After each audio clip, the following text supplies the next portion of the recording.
আসসালামু আলাইকুম রহমতুল্লাহি বরকাত। আমি মোহাম্মদ মোস্তফা, আমি আল কলম হিফজ মাদ্রাসার ছাত্র। অনেক দিন পর চলে আসলাম আমাদের প্রিয় আল কলম হিফজ মাদ্রাসাতে।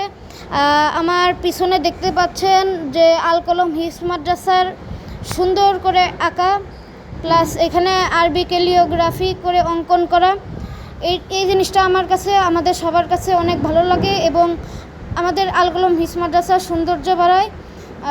এখন আমরা দেখতে যাব যে আমাদের মাদ্রাসার নিচতলায় গ্রাউন্ড ফ্লোরে ক্যান্টিনে কী অবস্থা। আমি এখন যাব ইনশাল্লাহ।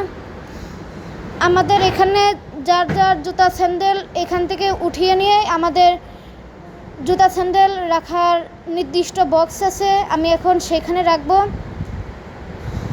এটা হচ্ছে আমাদের মাদ্রাসার নিচতলা।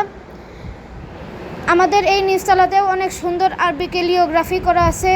এই যে উপরে আলহামদুলিল্লাহ, সুবহানাল্লাহ, এরকম আরবি অনেক বাক্য এখানে লেখা আছে। আর এই পাশে হচ্ছে মহিলা সেকশন, এখানে আমার বন্ধুদের আম্মুরা আন্টিরা আসে। আর এটা হচ্ছে পুরুষদের জায়গা। এখন আমি আমাদের আল কলম হিফজ মাদ্রাসা আপনাদেরকে দেখাবো। চলুন যাই আমাদের আল কলম হিফজ মাদ্রাসাতে।